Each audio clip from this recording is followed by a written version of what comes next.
ఇప్పుడు మన ప్రభువును లోకరక్షకుడైన యేసుక్రీస్తు అతి శుభమైన నామమును బట్టి చేరి ఉన్న మీకు అందరికీ పేరు పేరు నా హృదయపూర్వక వందనాలు తెలియపరుస్తూ ఉన్నాను. అలాగే ఈ వాక్యం వీక్షిస్తున్న మీకు అందరికీ నా హృదయపూర్వక వందనాలు తెలియపరుస్తూ ఉన్నాను. దేవుని యొక్క మహాకృపను బట్టి ఈ 2021వ సంవత్సరము 3వ ఆదివారంలోనికి ప్రభు మనల్ని నడిపించి ఇటు రీతిగా దేవునితో సహవాసం చేయడానికి, దేవుని స్తుతించడానికి, ఆయన ఘనపరచడానికి, ఆయన మాటలు వినడానికి ప్రభు మనకు చూపిన కృపను బట్టి మనం ఎంతగానో ప్రభువుని స్తుతించవలసినటువంటి వారమై ఉన్నాం. ఆయన నామమును బట్టి ఆనందించవలసినటువంటి వారమై ఉన్నాం. ఏదేమైనప్పటికీ ఈ దినమందు దేవుడు మనతో మాట్లాడుచున్న ఒక మాటను ఈ రోజున మనం జ్ఞాపకం చేసుకుందాము. పరిశుద్ధ గ్రంథం నుండి మత్తయి రాసిన సువార్త 2వ అధ్యాయము 10వ వచనాన్ని దేవుని యొక్క వాక్యముగా ధ్యానం చేసుకుందాము. మత్తయి రాసిన సువార్త 2వ అధ్యాయము 10వ వచనాన్ని, వారు ఆ నక్షత్రమును చూచి అత్యానందభరితులై ఇంటిలోనికి వచ్చి తల్లి అయిన మరియను ఆ శిశువును చూచి సాగిలపడి ఆయన పూజించి తమ పెట్టెలు విప్పి బంగారమును సాంబ్రాణిని గోళమును కానుకలుగా ఆయనకు అర్పించిరి, ఆయనకు సమర్పించిరి. చిన్న ప్రార్థన చేసుకుని వాక్యాన్ని నేర్చుకుందాం.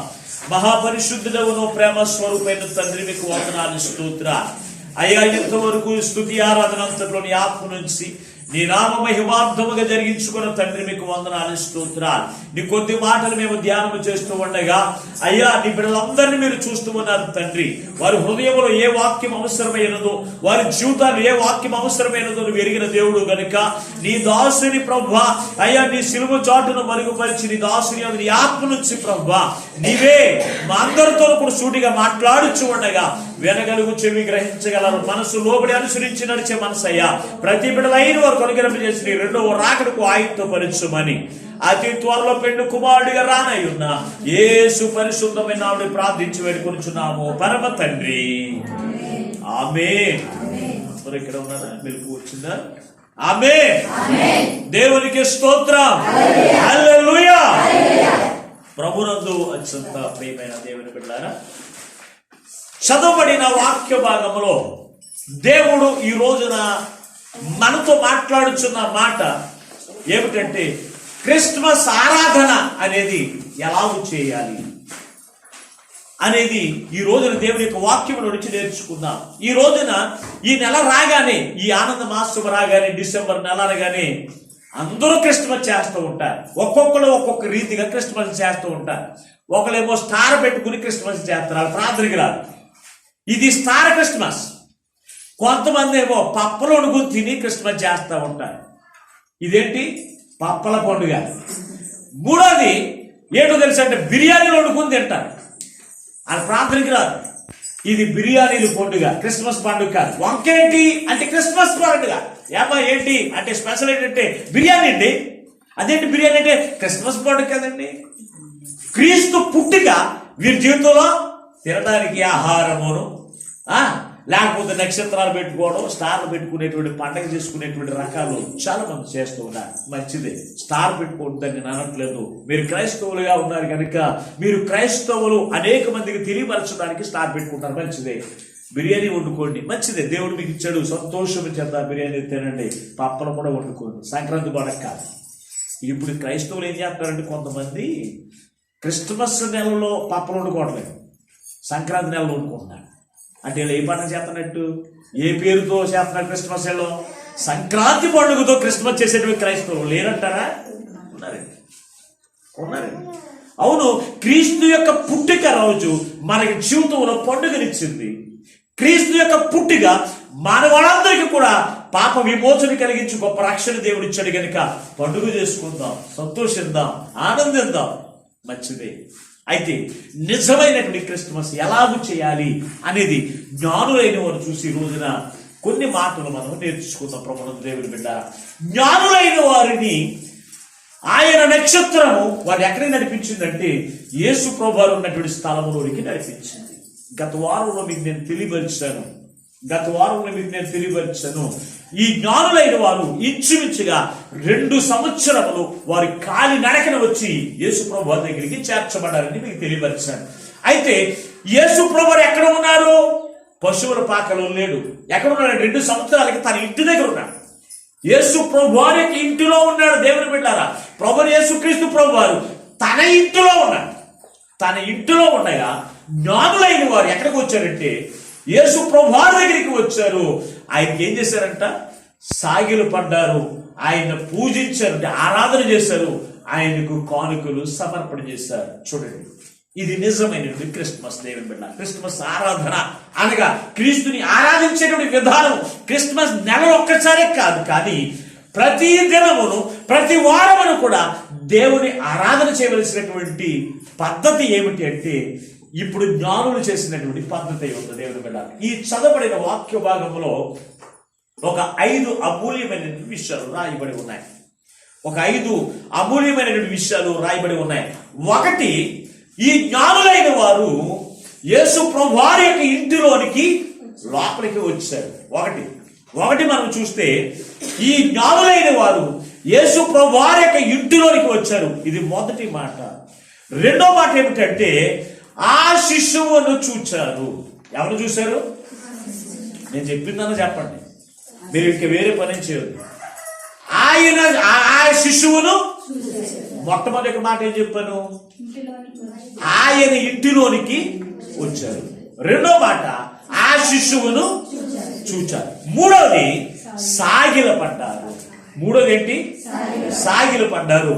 నాలుగో మాట వస్తే ఆయనను పూజించిరి, లేక ఆయనను ఆరాధన చేసిరి. ఐదో మాటకు వస్తే ఆయనకు కానుకలు సమర్పించారు. ఇక్కడ 5 విషయాలు ఈ రోజున దేవుడు, పరిశుద్ధాత్మ దేవుడు మనతో మాట్లాడికి ఇష్టపడుతున్నాడు. దేవుని బిడ్డ, క్రిస్మస్ ఆరాధన అనగానే మనము చేయవలసిన పని ఏమిటి అంటే మనము ఆయన ఇంటిలోనికి వచ్చేటువంటి వారిగా మనం ఉండాలి. ఎవరింట్లోనికి రావాలి? ఆయన ఇంట్లోనికి రావాలి. ఆయన ఇల్లు, యేసుక్రీస్తు ప్రభు వారి యొక్క ఇల్లు ఏమై ఉంది?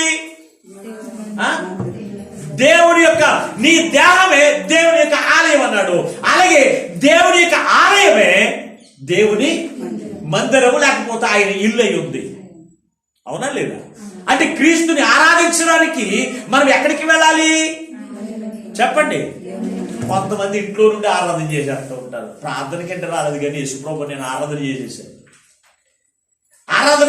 ఇంట్లో పాటలు పాడుకుంటున్నాను, దేవుని స్తుతిస్తూ ఉన్నాను, దేవుని కనపరుస్తూ ఉన్నాను, ఆరాధన చేసేసాను అంటున్నారు. వీరు ఆరాధించవలసినటువంటి పద్ధతి యేసుక్రీస్తు ప్రభువారు పుట్టినప్పుడే ఎలాగో క్రీస్తుని ఆరాధించాలి, ఎలాగో ఆరాధిస్తే దేవుడు ఇష్టపడతాడు, ఎలాగ ఆరాధిస్తే మనం దీవించబడతామనేది యేసుక్రీస్తు ప్రభువారి యొక్క పుట్టిన రోజులోనే ఆయన తెలియపరిచాడు. దేవుని బిడ్డ తెలియపరిచాడు. అయితే ఇక్కడ మనం చూసినప్పుడు ఆయన ఇంటిలోనికి మనం వెళ్ళినటువంటి వారిగా ఉండాలి. ఆయన ఇల్లు అనగా దేవుని యొక్క మందిరము, ఆయన ఇల్లు అనగా దేవుని యొక్క సన్నిధి. దేవుని బిడ్డారా, ఆలోచన చేయండి. ఆయన ఇంటిలోనికి అసలు ఎందుకు వెళ్ళాలి? ఆయన ఇంటిలోనికి అసలు మనం ఎందుకు వెళ్ళాలి? ఇది ఆలోచన చేయాలి కదా. మనం ఆయన ఇంటిలోనికి మనం ఎందుకు వెళ్ళాలి? పరిశుద్ధ గ్రంథంలో నుంచి చూద్దాం. మనం ఒకసారి పరిశుద్ధ గ్రంథంలో మనం తేటగా చూసినప్పుడు అక్కడ రాసినటువంటి మాట చూద్దాం. కొరింథీయులకు రాసినటువంటి మొదటి పత్రిక 14వ అధ్యాయం 24వ వచనం చదువుకుందాం. కొరింథీయులకు రాసినటువంటి అపోస్తలుడైన పౌలు కొరింథీయులకు రాసిన మొదటి పత్రిక 14వ అధ్యాయం 24, 25 వచనం చదువుకుందాం. అయితే అందరూ ప్రవచించుచు ఉండగా అవిశ్వాసులైనను ఉపదేశము పొందని వారైనను లోపలికి వచ్చిన ఎడల అందరి బోధ వలన వారు పాపినని గ్రహించి అందరి వల్ల విమర్శింపబడును. అప్పుడు అతని హృదయ రహస్యములు బయలుపడును. ఇందువలన దేవుడు నిజముగా మీలో ఉన్నాడని ప్రచురము చేయించు ఆయనకు సాగిలపడి దేవునికి నమస్కారం చేస్తారు. యేసు ప్రభు వారి యొక్క ఇంటిలోనికి ఎవరు వస్తారంట? అవిధేయులైన వారు వస్తారు. అలాగే ఉపదేశము పొందనటువంటి వారు, వాక్యము ఎరగనటువంటి వారు కూడా ఆయన ఇంటిలోనికి వస్తారు. వచ్చిన వారు ఏ దేవుని యొక్క ఇంటిలోనికి వచ్చిన వారంట వారు పాపినని గ్రహిస్తారంటే నాకు ఎంత స్పష్టంగా రాశాడు. దేవుని ఇంటిలోకి వస్తేనే మన పాపాలన్నీ కూడా ఆయన వాక్యం ద్వారా మనకి తేటగా దేవుడు మాట్లాడతాడు. అంతకుముందు మనం ఇంటి దగ్గర అనుకుంటాం తాగేసిన తిరిగిన విచ్చలవిడిగా నడుచుకున్నా నేను ఏ పాపము చేయలేదు అన్నవారు లేదా? క్రీస్తుని ఎరగనటువంటి వారు నేను ఏ పాపము చేశాను నువ్వు నన్ను అన్నావు అంటూ ఉంటారు. అంటే వారు పాపాలు ఏం చేస్తూ ఉన్నారు, ఏది పాపమో ఏది పరిశుద్ధతో అనేది ఎవరు తెలియపరుస్తారంటే ఆయన ఇంటిలోనికి వెళితే ఆయనే తన వాక్యము ద్వారా మనకి ఏం చేస్తాడంట, తేటగా బయలుపరుస్తాడంట. దేవుని బిడ్డలారా, బయలుపరిచినప్పుడు అప్పుడు మనం ఏం చేస్తామో తెలుసా, మనల్ని మనం విమర్శించుకుంటాం. అంటే నేను పాపము చేస్తానయ్యా, అయ్యా ఈ రోజు నీ వాక్యము ద్వారా మాట్లాడావు, ఆ మాటను బట్టి నేను పాపినయ్యా అని విమర్శించుకోవాలంటే దేవుని ఇంట్లోనికి వెళ్ళిన వారు. ఈ రోజున క్రైస్తవులు దేవుని ఇంట్లోనికి వెళ్ళినప్పుడు వారు పాపము జీవితము జీవిస్తూ ఉన్నప్పుడు, పాపము మార్గంలో నడుచుకుంటూ ఉన్నప్పుడు దేవుడు తన వాక్యము ద్వారా మాట్లాడుతూ ఉంటే తాను పాపము చేశానని గ్రహించుకోక తను విమర్శించుకోవలసిన వారే విమర్శించుకోకుండా కోపముతో దేవుని యొక్క ఉగ్రతకు పాత్రులైనటువంటి క్రైస్తవులు ఈ రోజున అనేక మంది లేకపోలేదు ఉన్నారు. నీవు లోపలికి వచ్చినప్పుడు, ఏ లోపలికి, నీ ఇంటిలోనికి వెళితే నీవు పాపినని నీకు తెలియదు. నీ ఇంటిలోనికి వెళితే నువ్వు ఎంత మాత్రం విమర్శ చేసుకో. కనుక నీవు ఆయన ఇంటిలోనికి ప్రవేశించినప్పుడు నీ పాపములన్నీ కూడా ఏం చేస్తాయంటే బయలుపరచబడతాయి. వాక్యము తేటగా చూపెడుతుంది నీ పాపం ఇది అని. అందుకే వాక్యానికి మరొక పేరేంటో తెలుసంటే అర్థము అని తేటగా రాయబడింది. మన ముఖం మీద ఉన్న మచ్చ మనకు కనపడుతుందా? నాకు ఇక్కడ ఎక్కడైనా మచ్చ ఉందనుకో, ఈ మచ్చ నేను చూసుకోవాలంటే నాకు కనపడదు కనుక నేనేం చేయాలి, అద్దం దగ్గరికి వెళితేనే అద్దంలో చూస్తే ఈ మచ్చ నాకు కనపడుతుంది, అయ్యో ఇక్కడ మచ్చ ఉంది అని దాన్ని ఎలాగైనా సరే చెరుపుకోవడానికి ఇష్టపడుతూ ఉంటాం. అలాగే మనం ఆ ఇంటిలోనికి ఎందుకు రావాలో తెలుసు అంటే మన పాపములు, మన రహస్య పాపములన్నీ కూడా మనకు తెలియదండి. ఆజ్ఞలు అనుసరించడం పాపం, దొంగతనం చేయడం పాపం, అబద్ధం ఆడడం పాపం, ఇతరులైన వారిని విమర్శించడం పాపం. ఇవన్నీ కూడా మనం ఏమనుకుంటామో తెలుసు అంటే ఎవరిని నేను ఏ పాపం చేయలేదు అనుకుంటా అన్ని చేస్తూ ఉంటాం. కానీ దేవుని వాక్యము తేటగా చూపిస్తూ ఉందంట దేవుని బిడ్డ. అప్పుడు వారు ఏం చేస్తారంట, వారు పాపినని గ్రహించి విమర్శించుకుని ఏం చేస్తారంట, నిజముగా మీలో దేవుడు ఉన్నాడని ప్రచురము చేయొచ్చు. అతడు సాగిలపడి దేవునికి నమస్కారం చేయను. అప్పుడు దేవునికి సాగిలపడతాడంట.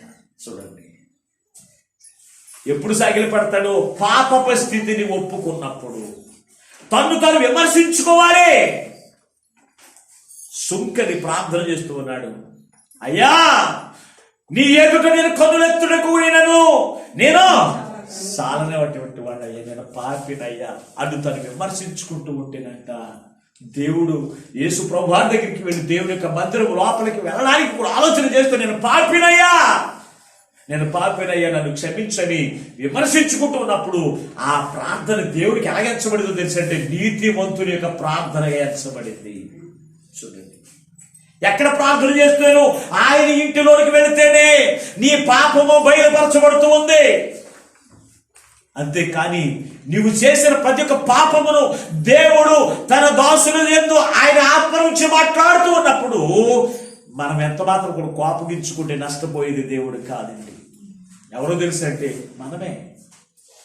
అందుకే ఆయన ఇంటిలోనికి వెళ్ళి ఏం చేశారంటే జ్ఞానులైన వారు ఆయన ఇంటిలోనికి వెళ్ళారు.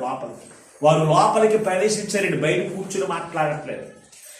జ్ఞానులైన వారు లోపలికి వెళ్ళారు తప్ప మేము ఎక్కడో 2 సంవత్సరాల నుంచి నడుచుకుంటూ వచ్చాము, యేసయ్యను బయటికి తీసిరండి అని అడగొచ్చు కదా. మనమైతే ఏం చేస్తాం, 1 కిలోమీటర్ నడుచుకుంటూ పాస్టర్ గారి దగ్గరికి వస్తే బయట గేట్ దగ్గర ఉండి అయ్యగారు అంటే పలకపోతే పాస్టర్ గారు నేను కేకేశాను పలకలేదని అక్కడి నుంచి వెళ్ళిపోతాం మనం.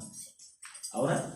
అంతే తప్ప ఉన్నారా లేదా లోపలికి వెళ్ళి చూద్దాం ఉండదండి. కొంతమందికి, అందరూ ఉద్దేశించి కాదు, కానీ కొంతమంది ఇటువంటి క్రైస్తవులు కూడా ఉన్నారు.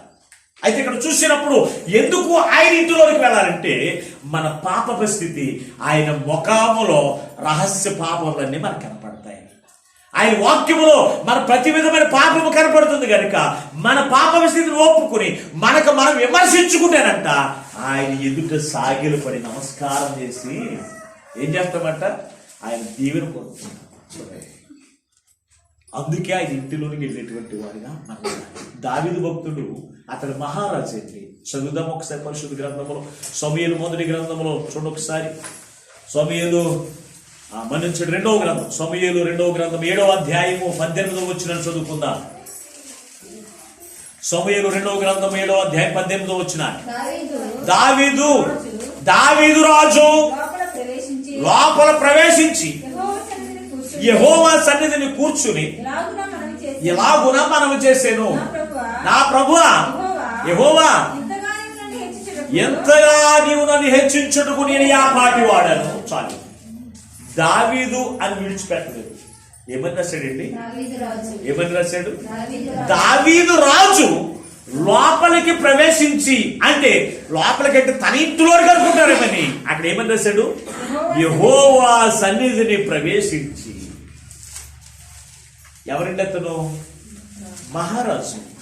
దావీదు మహారాజు, 12 గోత్రాలకి కూడా రాజరికం చేయడానికి దేవుడు గొప్ప రాజుగా పెట్టినటువంటి దావీదు ఎవరింట్లోనికి వెళ్ళి కూర్చున్నాడంట, దేవుని యొక్క ఇంటిలోనికి వెళ్ళి దేవునికి మొర పెట్టేటువంటి వాడిగా ఉన్నాడు. తన స్థితిని ఒప్పుకుంటూ ఉన్నాడు. చూడండి, నేను మహారాజుని కదా, దైవజనుడైనటువంటి సమూయేలును నా యొద్దకు రమ్మనండి, అతను నా కొరకు ప్రార్థన చేయమండి, నేను కోరికలు ఇస్తాను అని అనొచ్చు కదా, అనొచ్చు కదా, అని అనొచ్చు కదా. మరి ఏమంటున్నాడు ఇతను, దావీదు రాజు లోపలికి ప్రవేశించాడు. రాసి మళ్ళీ అక్కడ రాశాడు ఏమనంటే, యెహోవా సన్నిధిని ప్రవేశించాడు. యెహోవా సన్నిధిని ప్రవేశించి దేవునికి ప్రార్థన చేస్తూ ఉన్నాడు, దేవునికి మొరపెడుతూ ఉన్నాడు. ఎవరంటే రాజు. రాజుకి అసలు ఖాళీ ఉంటుందండి. 12 గోత్రికులు అంటే సామాన్యమైన లక్షల కొద్ది ఉన్న ప్రజలైన వారిని పరిపాలించేటువంటి పరిపాలకుడికి దేవునికి సన్నిధిలో కూర్చునేటువంటి తీరుబడి ఉంటుందా? ఆలోచన చేయండి, ఉంటుందండి. దేవునికి సన్నిధిలో కూర్చుని దేవుని స్తుతించడానికి, ఆయన నామమును గణపరచడానికి, ఆయన నామమును ప్రార్థన చేయడానికి ఖాళీ ఉంటుందా? కానీ దావీదు రాజు యెహోవా సన్నిధిని ప్రవేశించి దేవునికి ప్రార్థన చేస్తూ ఉన్నాడు. దేవుని బిడ్డారా, ఈ రోజున ఆలోచన చేయండి, ఈ రోజున ఆలోచన చేయండి. నీవు దేవునికి సన్నిధిలోనికి వెళ్ళడానికి, నీవు లోపలికి వెళ్ళడానికి ఆలోచన కలిగి ఉన్నావా? జ్ఞానులైన వారైతే యేసు ప్రభు వారిని 2 సంవత్సరముల నుంచి ప్రయాణం చేసి వచ్చినా కానీ ఆయన దగ్గరికి వచ్చిన జ్ఞానులైన వారు లోపలికి ప్రవేశించారండి.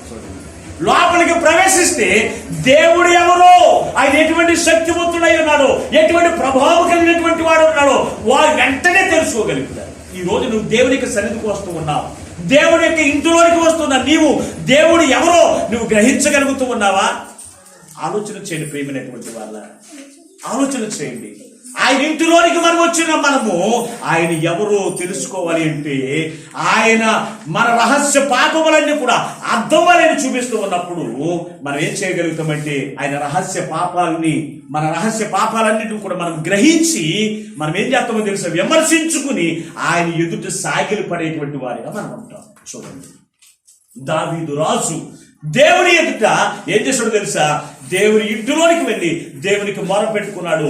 ఇంతగా నన్ను హెచ్చించుటకు నేను యాపాటి వాడిని. చూడండి, గొర్రెలతో ఉన్నటువంటి దావీదుని దేవుడు మహారాజు స్థానంలోనికి తీసుకుని వెళితే దేవుడు నన్ను మహారాజు చేశాడు కదని ఆ కుర్చీ పట్టుకుని ఏలాడట్లేదండి, ఏలాడట్లేదు.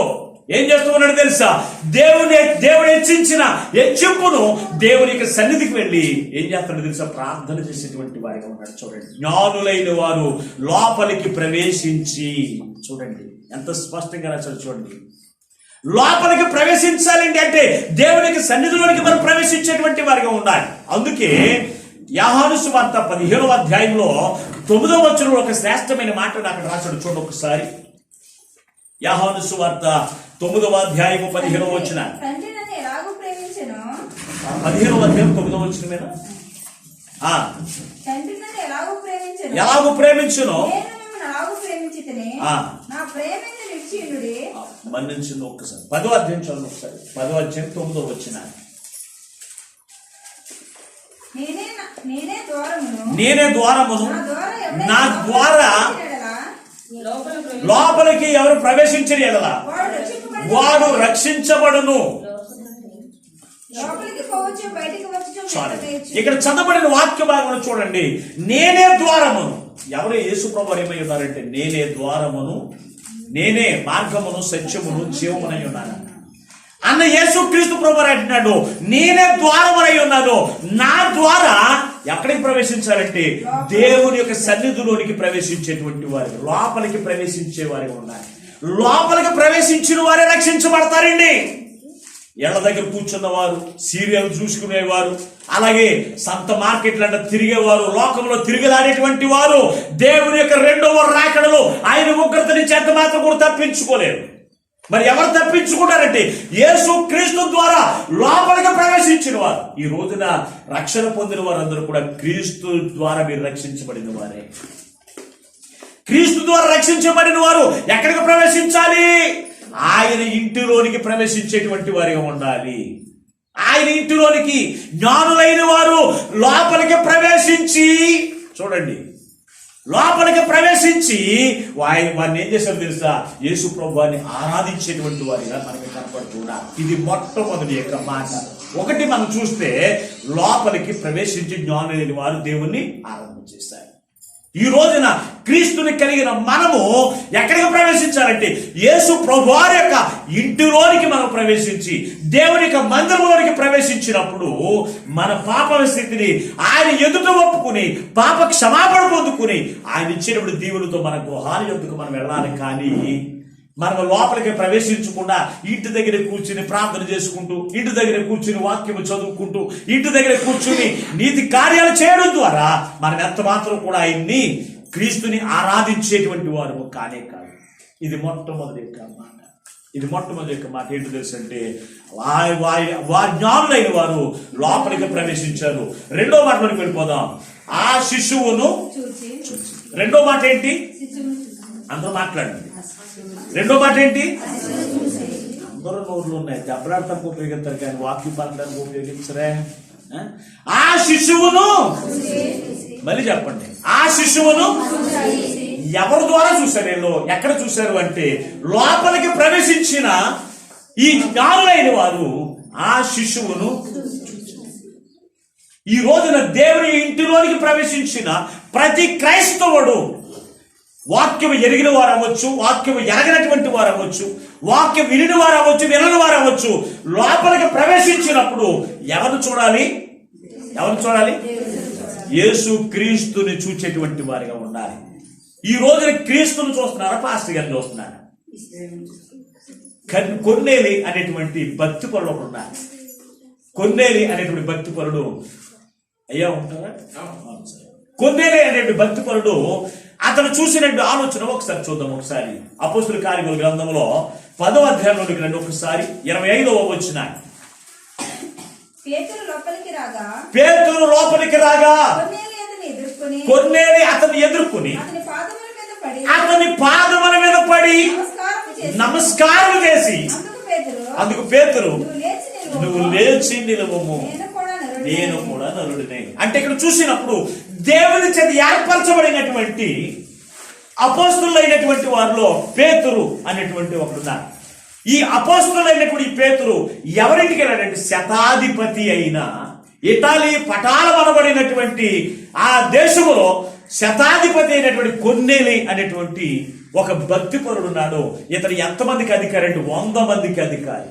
100 మందికి అధికారి అయినటువంటి ఇంటిలోనికి ఎవరు చేర్చుకోమన్నాడు యేసుక్రీస్తు ప్రభువారు అంటే పలానా చోట పేతురు అనేటువంటి దైవజనుడు ఉన్నాడు, అతను నువ్వు చేర్చుకో అన్నప్పుడు ఈ దైవజనుడు ఎవరింట్లోనికి ప్రవేశించాడంటే కొన్నేలి ఇంట్లోనికి ప్రవేశిస్తూ ఉండగా ఈ కొన్నేలి పేతురు యొక్క పాదముల మీద పడిపోయాడు. చూడండి, అంటే పేతురులో ఈ కొన్నేలి ఎవరిని చూశాడు? మాట్లాడండి ఇప్పుడు, చెప్పండి. అర్థమవుతుందా వాక్యం? పేతురు ఎవరు చూశాడు?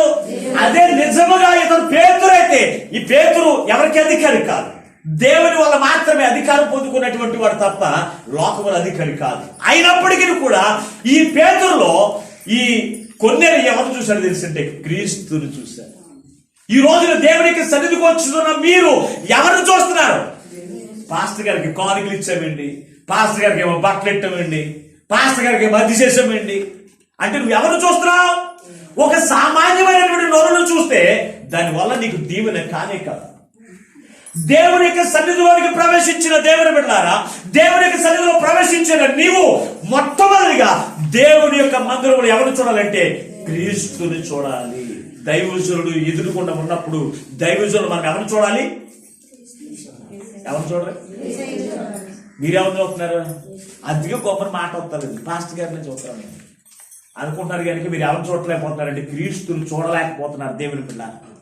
సమూయేలు ప్రవక్త కూడా అలాగే ఆయన అక్కడ లోకంలో దేవునికి ఆత్మచేత నడిపించబడి అనేకులకు దేవునికి సువార్త మనం ప్రకటిస్తూ ఉండగా అనేకులు సమూయేలు ప్రవక్త దగ్గరికి వచ్చారంట. అక్కడ కూడా కొంతమంది పనికిమాలిన వాళ్ళు అని రాశాడు. పనికిమాలిన వాళ్ళు అనేది బైబిల్లో ఉందండి. ఆ మాట నేను అందుకే ఉపయోగిస్తాను, నీకు వేరేది ఉపయోగించాను. కానీ చదువుదాం ఒకసారి సమూయేలు మొదటి గ్రంథము 10వ అధ్యాయము 26వ వచనం చదువుకుందాం. సమూయేలు మొదటి గ్రంథము 10వ అధ్యాయం 26, 27 వచనం చదువుకుందాం.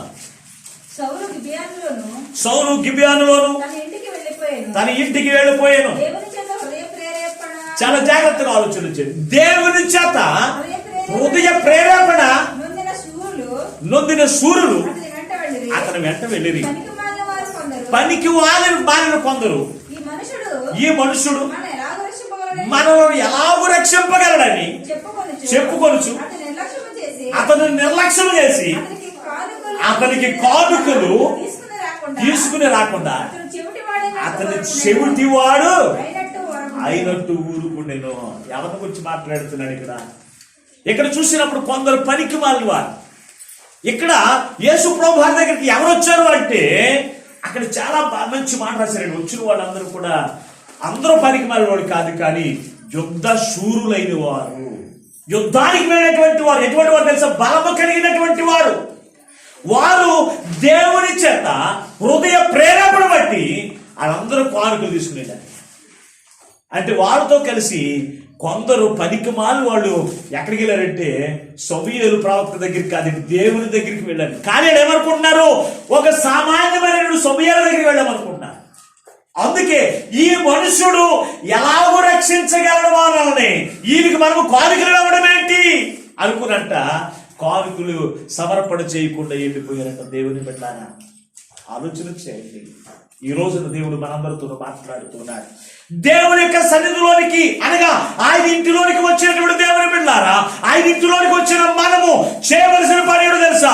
రెండవది ఆయనను చూసేటువంటి వారిగా ఉండాలి, క్రీస్తుని చూసేటువంటి వారిగా ఉండాలి. దేవుని బిడ్డలారా, కొందరు ఈ రోజున క్రీస్తుని యాజకులు చూడలేకపోతున్నారంటే యాజకుని యొక్క సాక్ష్యము సరైనది కాకపోతే క్రీస్తు కనపడ్డు. యాజకుడే వ్యభిచారి, యాజకుడే దొంగ, యాజకుడే దోచుకునేవాడు, యాజకుడే బూతులు మాట్లాడేటువంటి వాడు అయినప్పుడు యాజకుల్లో క్రీస్తు మనకి కనపడండి. కనపడతాడండి? కనపడ్డాడు. అందుకే అటువంటి బోధకులు చూసి, నిజమైన బోధకులు చూసి కూడా క్రీస్తుని చూడలేనటువంటి గుడ్డి వారిగా క్రైస్తవులు ఉండిపోతూ ఉన్నారు. అందుకే ప్రభు ఈ రోజున మనందరితో మాట్లాడుతున్నాడు. దేవుని బిడ్డలారా ఆలోచన చేయండి. సమూయేలు ప్రవక్త దగ్గరికి పనికిమాలిన వాళ్ళు వచ్చారు. ఎందుకు పనికిమాలిన వాళ్ళు అన్నారంటే క్రీస్తుని చూడలేని వారందరూ కూడా పనికిమాలిన వాళ్ళే. యాజకునిలో క్రీస్తుని చూడలేనటువంటి వాడు నిజమైనటువంటి యాజకుడు. అది కూడా స్పష్టంగా సమూయేలు ప్రవక్త అంటేనే అతడు దేవుని యొక్క ఆత్మచేత నడిపించబడేవాడు, దేవుని యొక్క ఆత్మచేత నింపబడేటువంటి దైవజనుడు, గొప్ప దైవజనుడు. అటువంటి దైవజనుల్లో క్రీస్తుని చూడలేకపోయాడు. ఈ రోజున నిజమైన దైవజనుడు మీ ఎదురు తిరుగుతూ ఉన్నప్పటికీ ఒకవేళ నీవు క్రీస్తును చూడలేకపోతే గనుక ఈ రోజు ప్రభువే నీతో మాట్లాడుతున్నాడు. దేవుని బిడ్డ, దేవునికి ఆత్మచేత దేవుని ఇంట్లోనికి నడిపించబడిన దైవ జనాంగమా, దేవుని ఇంటిలోనికి వచ్చిన నీవు ఎవరిని చూడాలి? మనుషుల వైపు చూడకూడదు, మనుషుల రూపము చూడకూడదు. దేవునికి సన్నిధిలోనికి వచ్చి ప్రభువా అని క్రీస్తును చూసి, క్రీస్తు నీవు నాతో మాట్లాడయ్యా, నేను ఎలాగూ జీవిస్తే నేను దీవించబడతాను, నేను ఎలాగూ జీవిస్తే నేను పరలోక రాజ్యంలోనికి వెళ్తాను, నేను ఎలాగూ నడుచుకుంటే నీ ఆశీర్వాదములకు వారసులుగా ఉంటాను, నాతో మాట్లాడు నాయనని ప్రార్థించేటువంటి వారిగా ఉన్నారు. అలా ఉండగలుగుతున్నారా? ఎవరు చూస్తున్నారు ఈ రోజున దేవునికి సన్నిధికి వచ్చిన దేవుడు? ఎవరు చూస్తున్నారు? క్రీస్తును చూస్తున్నారా? లేకపోతే ఒక సామాన్యమైనటువంటి మనుషులు చూస్తే మాత్రము మీరు కూడా ఆనాటి కాలంలో ఉన్నటువంటి పనికి మాలిన వారని వాక్యం చెప్తుంది, నేను కాదండి. పాస్టర్ గారు ఇదిగో నేను ఈ పాస్టర్ గారిని చూశానని చెప్పి నన్ను పనికి మాలిన అన్నారని చెప్పి ఈదులో నన్ను అల్లరి చేయొద్దు. ప్రియమైనటువంటి దేవుని బిడ్డారా, కొందరు ఈ మనుషులు రక్షించగలడా? పాస్టర్ గారు రక్షిస్తాడా? రక్షించేది ఎవరు? దేవుడే. కాపాడేది దేవుడే. పాప విమోచన కలిగించేది దేవుడే. పరలోక రాజ్యంలోనికి నడిపించేది కూడా క్రీస్తే. అయితే క్రీస్తుని మనం చూసి దేవునికి సన్నిధిలోనికి రావాలి. జ్ఞానులైన వారు ఒకటి ఇంటిలోనికి ప్రవేశించారు, రెండవది ఎవరు చూశారంట? ఎవరు చూశారు? క్రీస్తుని. ఆ శిశువును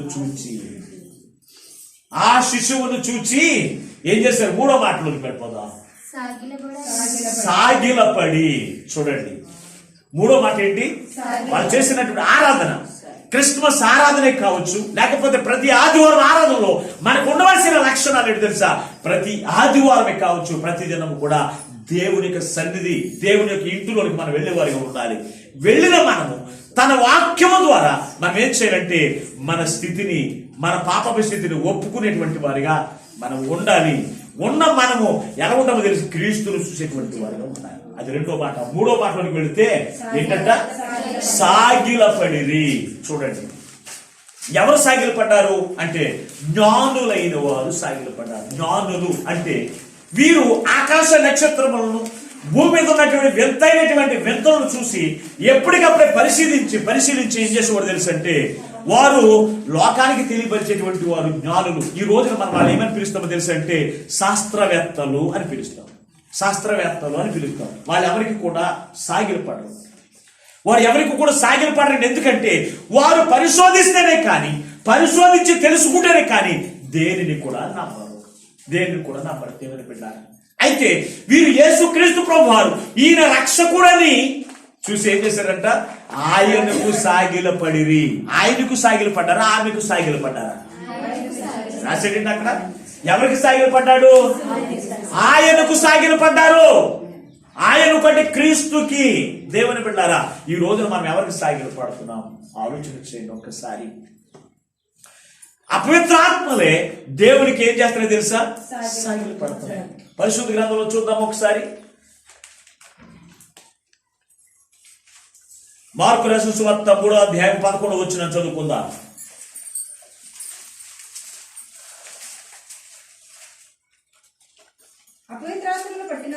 అపవిత్రాత్మ పట్టిన వారు ఆయన చూడగానే ఆయన ఎదుట సాగిలపడి నీవు దేవుని కుమారుడైన క్రీస్తు అని చెప్పుచూ కేకలు వేసిరి. చూడండి, అపవిత్రాత్మ పట్టినటువంటి ఒక మనుష్యుడు యేసు ప్రభు వారి దగ్గరికి వచ్చి ఏం చేశాడంట? ఏం చేశాడు? సాగిలపడ్డాడు. అతను ఎన్ని దెయ్యాలు ఉన్నాయంటే ఇంచుమించు 6,000 దెయ్యాల కంటే ఎక్కువ. ఒక శాన వచ్చి 6,000 దెయ్యాలు. అంటే శానా దెయ్యము పట్టినటువంటి వాడని రాశారు అక్కడ. అయితే ఇక్కడ చూసినప్పుడు ఒక శాన 6,000 దెయ్యాల కంటే ఎక్కువ ఉన్నటువంటి దెయ్యాలు కలిగినటువంటి వాడు ఎవరికి కూడా సాగిలపడదు.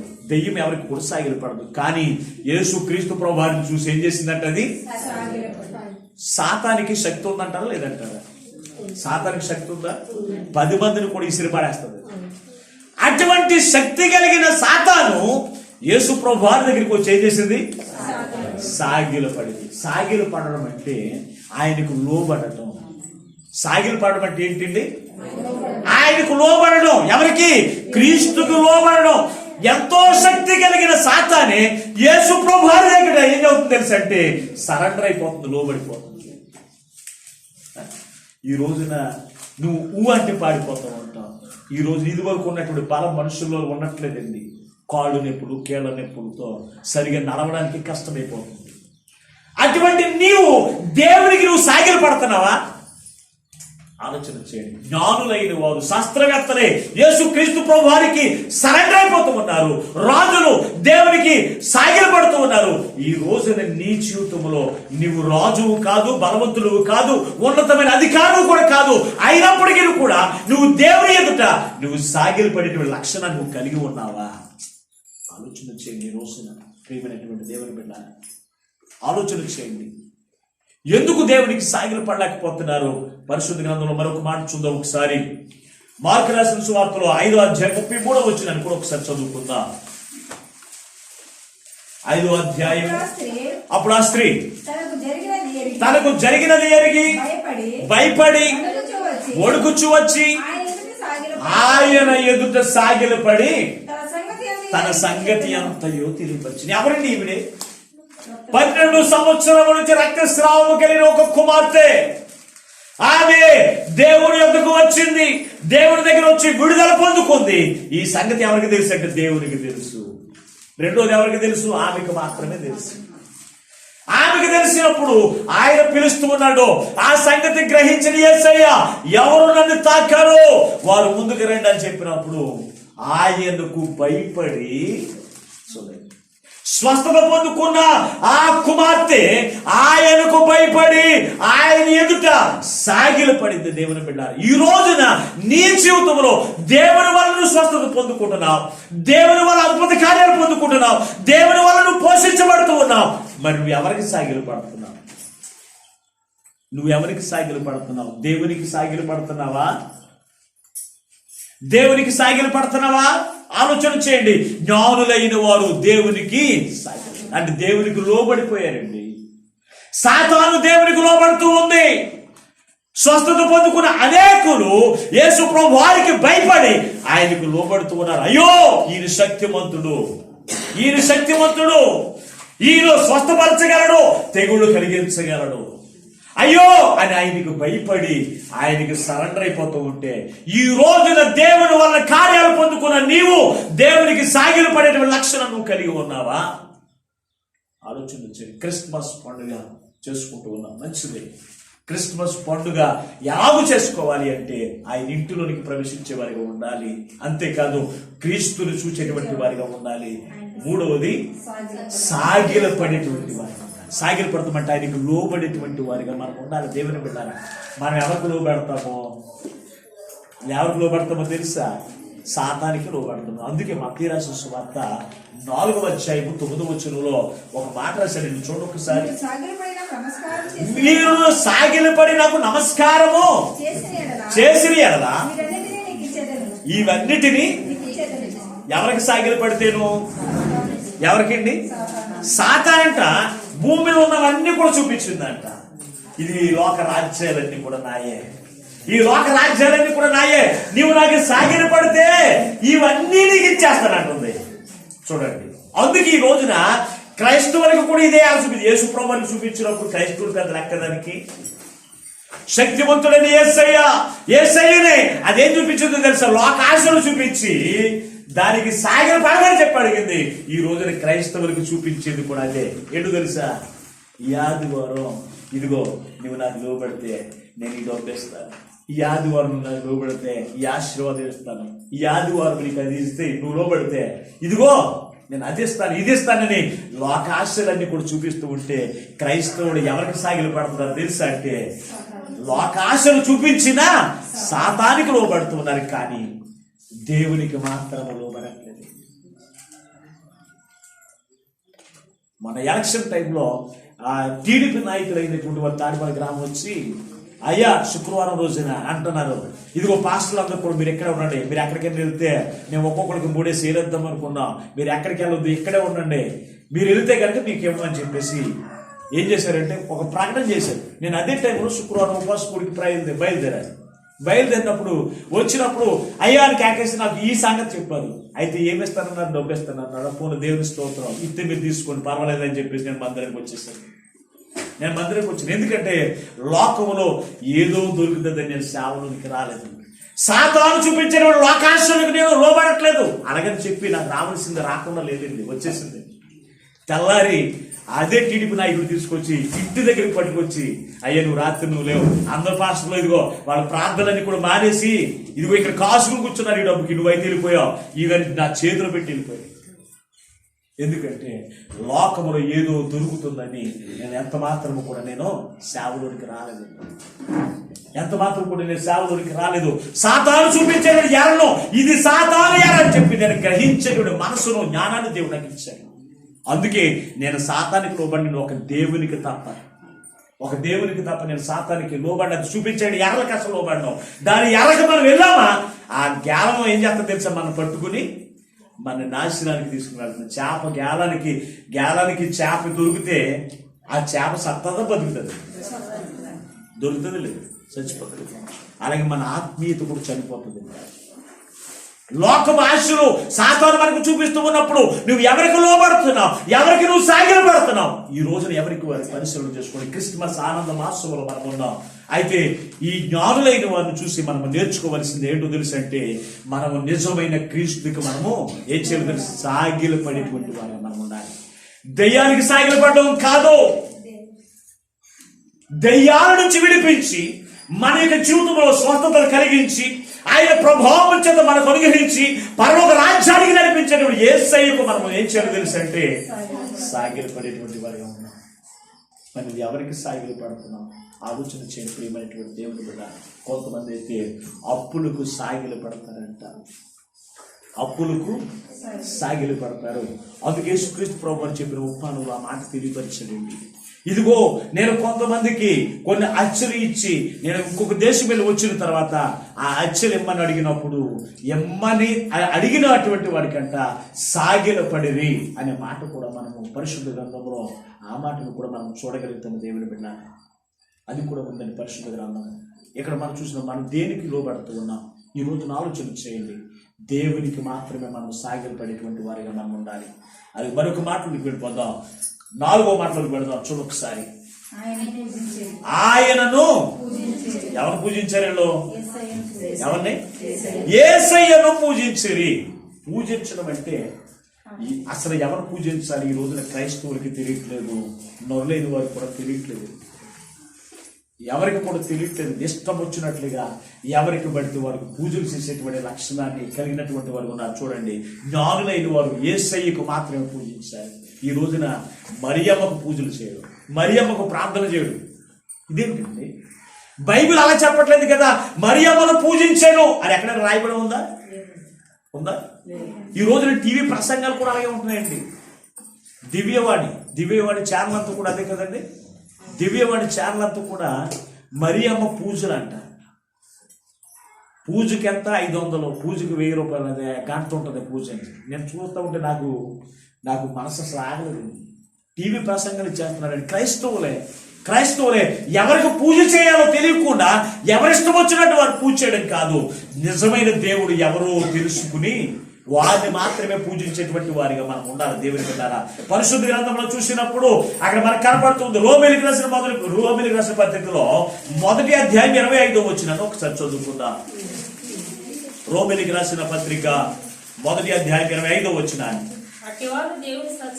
అట్టివారు దేవుని యొక్క సత్యమును అసత్యములకు మార్చి సృష్టికర్తకు ప్రతిగా సృష్టిని పూజించి ఏం చేశారంట?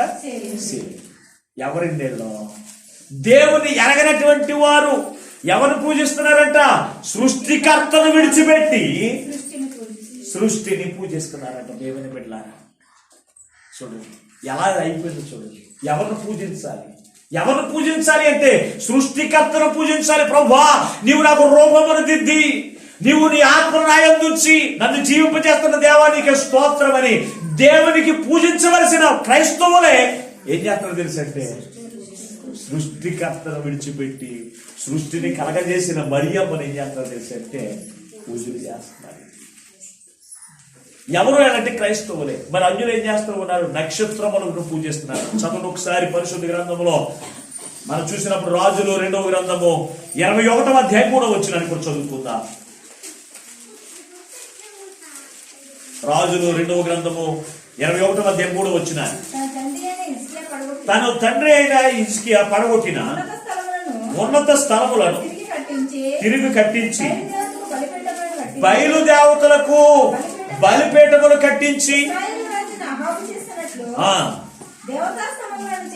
ఏం చేశారంటే లేదండి, దాని ముందు వచ్చిన ఏమన్నా రాయబడి నక్షత్రములకు మొక్కి వాటిని పూజించుచూ ఉండిరి.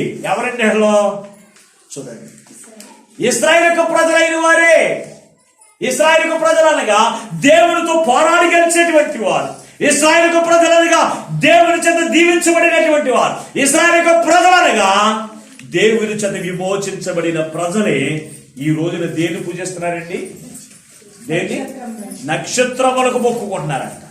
నక్షత్రములకు మొక్కుకుని నక్షత్రములే దేవుడిగా పూజిస్తూ ఉన్నారంట. దేవుని బిడ్డారా, ఈ రోజున చాలా మంది క్రైస్తవులు నక్షత్రాలు పెట్టుకుంటూ ఉంటారు. ఇంట్లో ఉన్నారండి అటువంటి క్రైస్తవులు కూడా ఉన్నారు. దేవుని విడిచిపెడుతున్నారు, దేవుని యొక్క వాక్యమును విడిచిపెడుతున్నారు. ఎవరు పూజిస్తున్నారు తెలుసు అంటే సృష్టికర్త అయిన దేవుని విడిచిపెట్టి సృష్టిని పూజించేటువంటి వారిగా ఉన్నారు దేవుని బిడ్డ.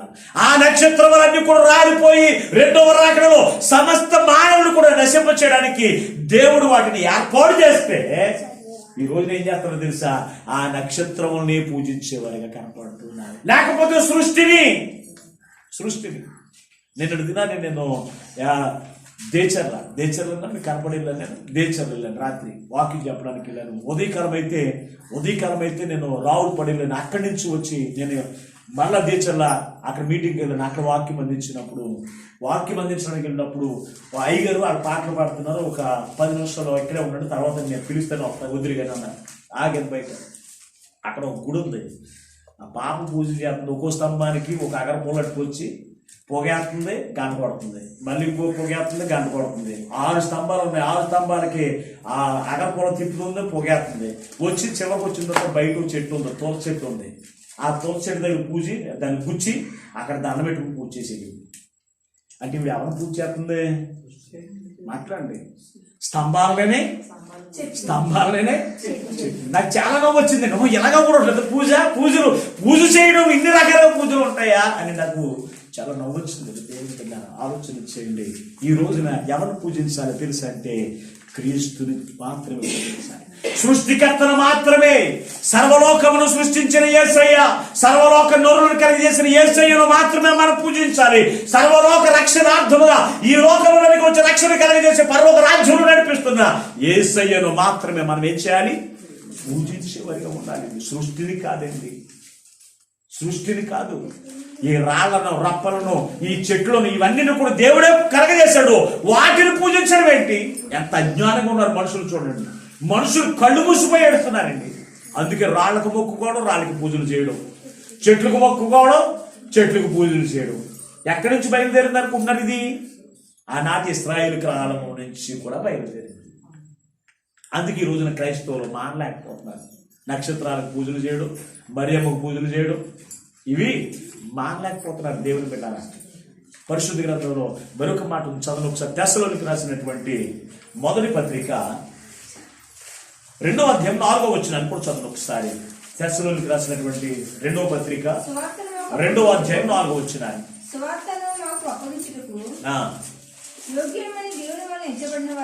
తెస్సలోనికి రాసిన 2వ పత్రిక 2వ అధ్యాయం 4వ వచనం. ఏది దేవుడు అనబడును, ఏది పూజింపబడును దాని అంతటిని కూడా ఎదిరించు. దాని అంతటికి పైగా తను తాను హెచ్చించుకొనుచు, కనపరుచుకొనుచు, దేవుని ఆలయంలో కూర్చుండను గనుక. దేవుడు ఎక్కడ కూర్చున్నాడంట? తానే దేవుడని ఆయన ఏం చేశాడు? సర్వలోక మానవాడికి లోకంలోకి వచ్చాడు. సర్వలోకమును సృష్టించిన యేసయ్య ఈ లోకంలోనికి వచ్చాడు. ఆయన అనేకమైన అద్భుత కార్యాలు జరిగించాడు. ఆయన చనిపోయి పునరుద్ధరణ లేచి ఆరోహణమై ఎక్కడ కూర్చున్నాడంటే దేవుని యొద్ద కూర్చున్నాడు. ఆయన ఒక క్రియారూపంగా ఆయన లోకానికి తెలియపరిచి ఆయన అక్కడ కూర్చున్నాడు. ఆయనలాగా ఇంకెవరు కూడా కనపడతాడు లోకం. మరి ఈ రోజున ఎవరు తెలుసుకుంటున్నారు? నిజమైన దేవుడు ఈ లోకంలోనికి వచ్చి సర్వలోక మానవాళి పాప పరిహారార్థముగా ఆయన తన ప్రాణమును బట్టి ఆయన ఆరోహణమై తండ్రి యొద్ద కూర్చుని ఆయన యొద్ద విశ్వాసం ఉంచినటువంటి వారిని, ఆయన కలిగిన వారందరినీ కూడా పరలోక రాజ్యంలో తీసుకుని వెళ్తానంటే ఈ రోజున ఎవరిని పూజలు చేస్తున్నావా? సృష్టిని పూజిస్తున్నావా? సృష్టికర్తని యేసయ్యను పూజలు చేస్తున్న ఆలోచించేది. జ్ఞానులైన వారు ఏం చేశారంట? ఆయనను పూజించి, చూడండి, ఆయనను పూజించి ఏం చేశారు? 5వ మాటలకు వెళ్ళిపోదాం. ఏం చేశారు? కానుకలను సమర్పణ చేసేది. కానుకలు ఏంటి? కానుకలు అంటే బంగారమును సాంబ్రాణి.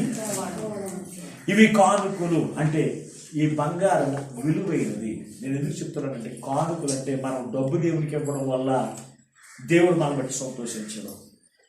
విలువైనది దేవునికి ఇవ్వాలి. కానుకలు సమర్పణ చేయాలని పరిశుద్ధ గ్రంథంలో కీర్తనకారుడు రాశాడు. చదువు ఒకసారి ఆ మాట చదువుకుందాం. 76వ కీర్తన 11వ వచనాన్ని. 76వ కీర్తన 11వ వచనాన్ని చదువుకుందాం.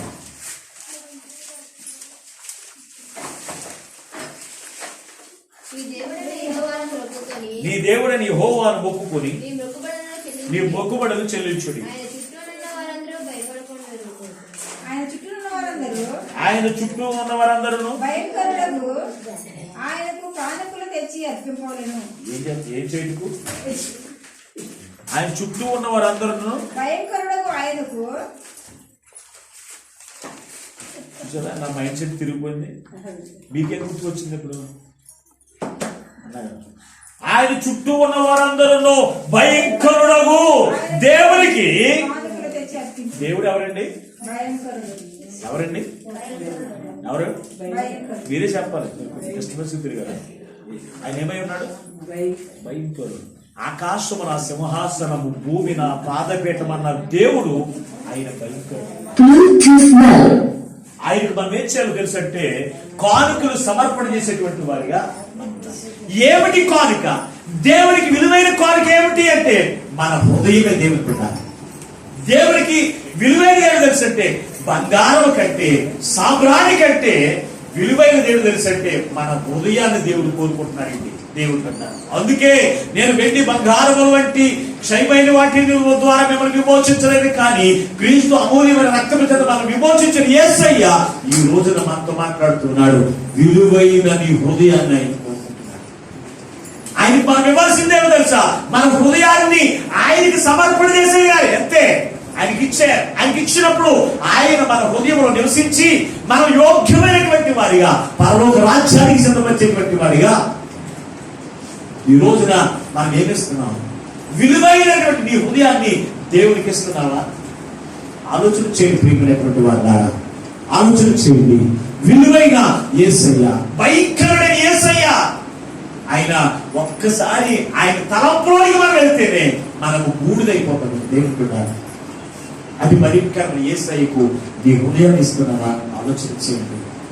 ఈ జ్ఞానులైన వారు నిజమైన క్రిస్మస్ చేశారు. క్రీస్తుని క్రిస్మస్ అనగానే క్రీస్తుని ఆరాధించడం. ఈ క్రీస్తుని ఎలా ఆరాధించాలి? మీకు 5 విషయాలు ఈ రోజున మీకు జ్ఞాపకం చేస్తాను. ఈ ఆనంద మాసంలో 1, లోపలికి ఆయన ఇంటిలోనికి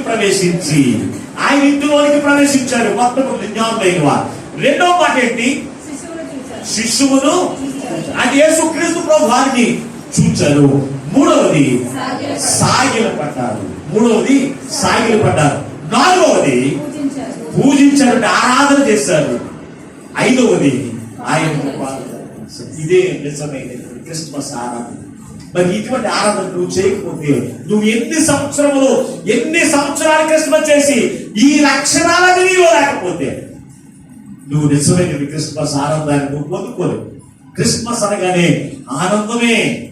ఈ ఆనందాన్ని, సంతోషాన్ని నీ జీవితంలో, నీ బ్రతుకులో నీవు పొందుకోవడానికే క్రీస్తు ఈ లోకంలో జన్మించాడు.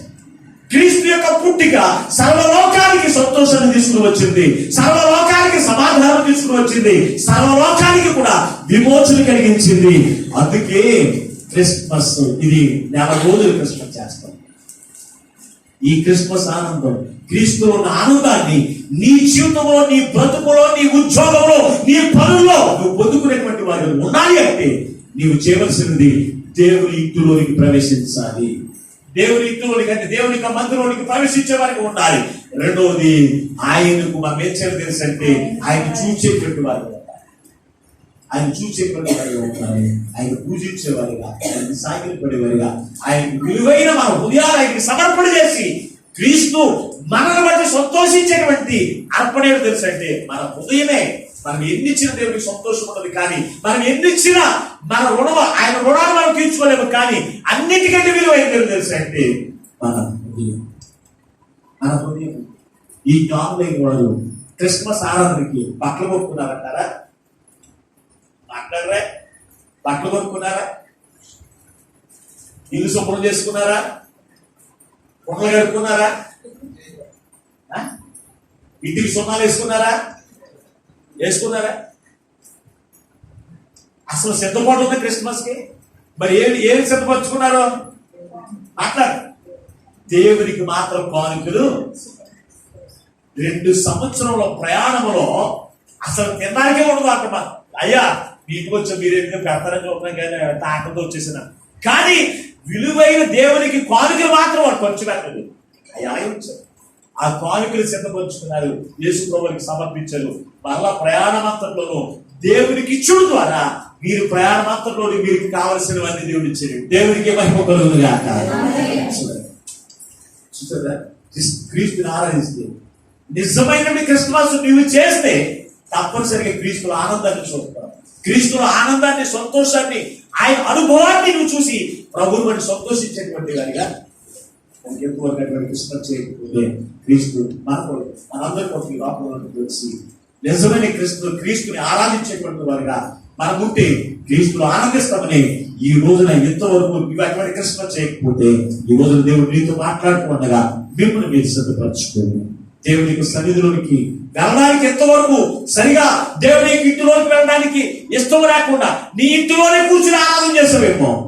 అందుకే ఈ రోజు దేవుడు నీతో మాట్లాడుతున్నాడు. అయ్యా ఎంతవరకు నీ వాక్యం ఎరగక నా ఇంటిలో కూర్చుని ఆరాధన చేసేది, కానీ నీ ఇంటిలోనికి రాలేకపోయినయ్యా, నాలుగులోని నీ ఇంటిలోనికి రాలేకపోయాను. అందుకే ఈ రోజు నాతో మాట్లాడాను. అయ్యా ఎంతవరకు ఒక మనుషుని వల్ల నేను చూసానయ్యా, గిబియోని వలె. అయ్యా క్రీస్తు అయ్యా నిన్ను నేను చూడకపోయాను యాజకుల్లోనూ. అయ్యా ఈ రోజు మొదలు నిన్ను చూసి నీకు సాగిలపడి నిన్ను పూజించి, ఆయన నిన్ను పూజించి, నిన్ను ఆరాధించి, నీకు కానుకలు అర్పించి, నీ అందరూ పొందుకుని నిరంతరం నిన్ను బట్టి ఆనందించేటువంటి కృపను నాకు అనుగ్రహిస్తుందని ఎవరికి వారు తీర్మానం చేసుకుందాం. క్రీస్తులో ఆనందాన్ని పొందుకుందాం. అటువంటి కృపవాక్య పరిశుద్ధాత్మ దేవుడు ఈ మాటలు వింటున్న మీకు అందరికీ అనుగ్రహించును గాక. ఆమేన్. ప్రార్థన చేసుకుందాం. మహాపరిశుద్ధుడగును ప్రేమ స్వరూపైన మా పరలోకపు తండ్రి, నీ యొక్క పరిశుద్ధమైన ఘనమైన అతి శ్రేష్టమైన నామమునకు మీకు వందనాలు స్తుతులు. ఈ ఆనంద మాసంలో ఈ క్రిస్మస్ లో ఆనందాన్ని మేము పొందుకోవాలి అంటే, క్రిస్మస్ లో సంతోషాన్ని, సమాధానాన్ని మేము పొందుకోవాలి అంటే, అయ్యా క్రిస్మస్ మేము యాగు చేత మేము దీవించబడతాము. అయ్యా నీ విలువైన మాటల ద్వారా నీ ఆత్మ చేత అందరితో మాట్లాడి మీకు వందనాలు ఇస్తున్నా. జ్ఞానులమై ఎదురు పెట్టాలైనా ఆనందం చేత మేము దీవించబడతాము. అయ్యా జ్ఞానాన్ని బట్టి మేము నేర్చుకోవాలి. జ్ఞానులైన వారు ప్రభా ఇంటిలోనికి ప్రవేశించారు తండ్రి. నీ ఉన్న ఇంటిలోనికి ప్రవేశించారు తండ్రి. నీ ఇంటిలోనికి ప్రవేశించి నిన్ను చూశారు. నిన్ను చూసిన జ్ఞానులైన వారయ్యా నీకు సాగిలు పట్టారయ్యా, నిన్ను పూజించారయ్యా, నిన్ను పూజించారు. నీకు కానుకలు అర్పించి వారు దీవెన పొందుకుని ఆనందంతో, అత్యానందంతో తిరిగి వెళ్ళిన రాయబడి ఉందని ఆయన. అటువంటి ఆనందాన్ని, సంతోషాన్ని అయ్యా నీ సన్నిధిలోకి వచ్చిన ప్రతి బిడ్డలైన వారు కలిగినప్పచేసి క్రీస్తు ఆనందాన్ని, సంతోషాన్ని, సమాధానాన్ని అయ్యా నీ రాకడ ఆలస్యమైతే అయ్యా 2022వ సంవత్సరంలో ప్రతి బిడ్డలైన వారు కలిగినప్పచేసి మీరు మహిమను పొందుకున్నారు. వ్యర్థపడిన నీ మాటలు వ్యర్థముగా విడిచిపెట్టకుండా నీళ్ళు కట్టి పనింపజేసి రెండవ రాకడు వాయిద్యం రక్షించమని మా ప్రభువును రక్షకుడై ఉన్న యేసు సర్వాధికారి నామమున ప్రార్థించి వేడుకొనుచున్నాము పరమ తండ్రి. ఆమేన్. మీకు అందరికీ వందనాలండి. దేవుడు మిమ్మల్ని మీ కుటుంబాలను దీవించును గాక. ఆమేన్.